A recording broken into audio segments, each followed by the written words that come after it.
narinig ako, 2 tao ang hindi sumagot. Ganun katalas yung paninig ko. Yung mga hindi sumasagot, yun ang naririnig ko. So, okay lang po ba? Pag may konting pagbati, may konti ring pagbati. Pag may konting tanong, may konti ring sagot. Okay lang po ba? Yes! Naku, sa yes nyo pa lang po, hindi na po mga yes ng mga payaman. Alam niyo ba, sa pag-yes pa lang daw po, malalaman na kaagad kung aasenso ka ba o hindi. Dapat ang yes mo with attitude. I mean, with attitude. Dapat pag nag-yes ka, ganito. Yes. Okay, so okay lang po ba? Pag may konting tanong, may konting sagot. Yes! Mga gusto talagang yumaman. O sige, so pakilala po muna ako. I'm Lani Leonor. I'm an advertising graduate from PUP.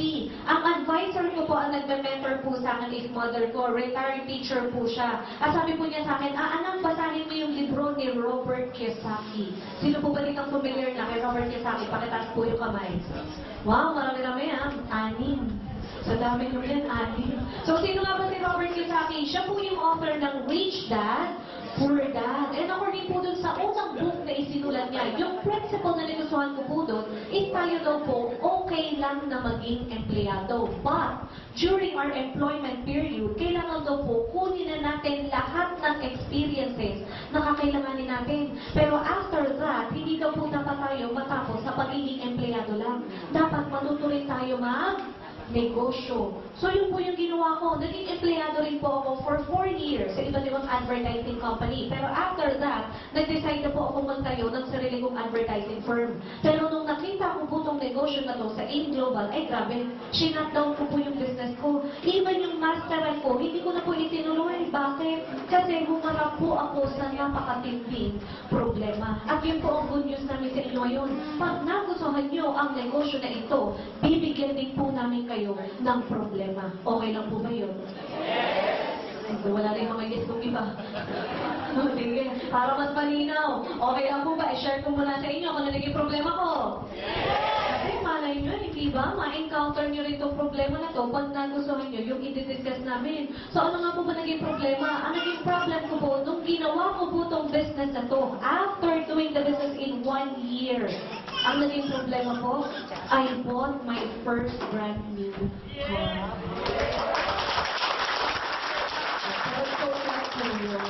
Joke lang po na iyon ang problema. Siyempre, masarap kayong magkaroon ng sariling kotse. Ano po ba na talaga naging problema? Ang naging problem po, nung pinili ko po yung kotse, hindi po ako marunong mag-drive. At wala rin akong lisensya. Kaya yung time na binili ko yung car, nakikusap ako sa ahente ng Honda. Sabi ko, aside mo, pakideliver naman dito yung kotse. Mababait naman yung taga-ahente. I-deliver niya. Ang mga ahente kasi, mababait niya mga yan. Oo, sa umpisa. Medyo, mga nag-ahente dyan, magkakit sa akin. So, dineliver naman nila. The next day, saka lang ako nag-apply ng student license. Ang student license good for 6 months use. And since hindi nga ako marunong mag-drive, na-maximize ko yung 6 months. Pero nung natuto ko mag-drive, ay grabe, excited ako i-drive yung sarili kong kotse. Yun nga lang po, sa sobrang excitement ko, may napatunayan po akong isang bagay. Ano yun? Napatunayan ko, na totoo po pala ang mga insurance ng kotse. Bakit? Kasi on the way po dito sa office, nabangga na po kaagad ang alam. Diba? Ang saya na naging problema ko. Pero kung kayo ngayon, ang tatanungin ko, sige, mamili po kayo. Ano po kung gusto niyo maging problema? Yung problemang na-encounter ko, o itong pakalawang problema na tipong, ang galing-galing mo mag-drive. Kasero ka sa daan. May lisensya ka pa. Professional pa. Pero ito ngayon ang problema mo, wala ka namang sariling sasakyan. So, gusto yung problema, yung nauna yung pangalawa. Gusto ko na talaga yung naging problema ko dahil madali naman po mag-aral mag-drive.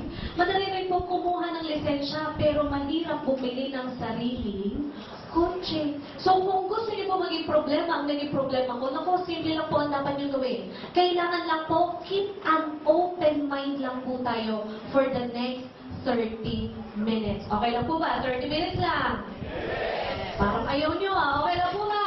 Yes. And 5 hours? Yes pa rin no? Yes, also daw, sabi ni Tita. Hindi, joke lang po yun. Joke lang po yung 30 minutes.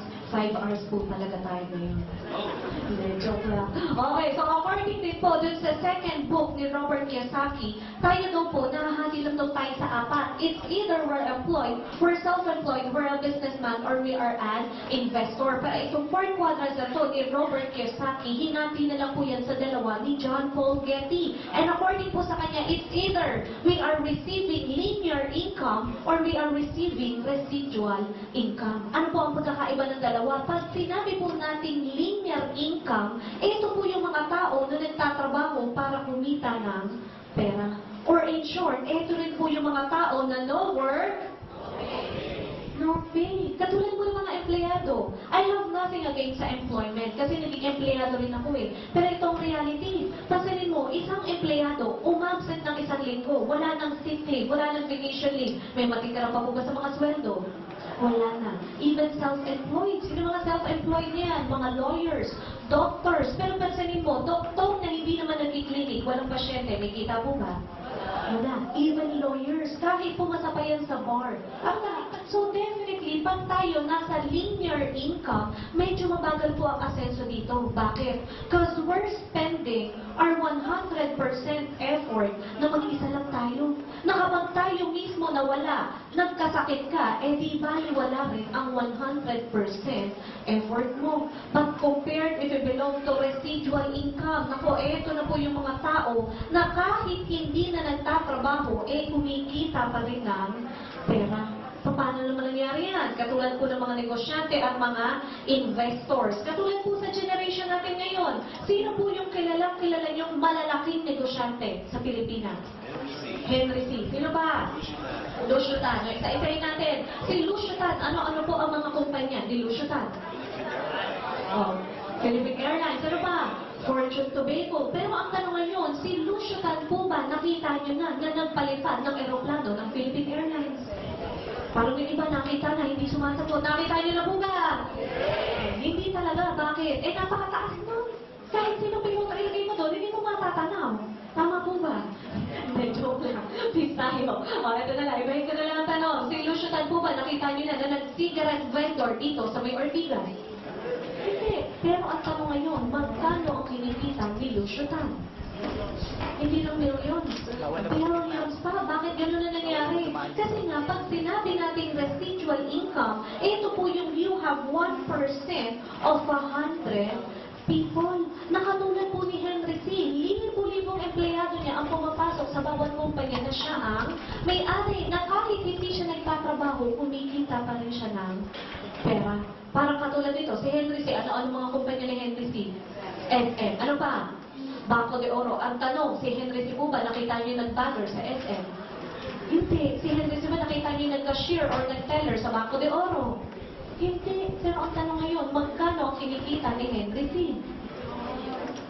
Billions na naman. Bakit gano'n na nangyari? Kasi nga, pag sinabi natin residual income, eh yung kahit hindi ka na magtrabaho, you still have 1% of the 99 people. Na ito po yung principle na sinusunod ng mga Chinese.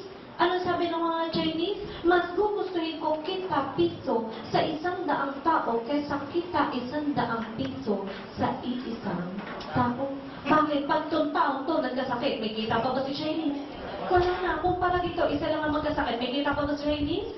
Yes, meron pa na siyang 99 pesos na kung tayo daw po papasok ng negosyo. Ito po ang kauna-unahang dapat natin ini-implement. Yung tinatawag na law of leveraging, na yan po yung system na ginagamit ng Jollibee, ng McDonald's. Ano pong tawag doon sa system na yon? Anong ginagamit nilang principle? Franchising. Parang katulad po ng McDonald's. Alam niyo po ba,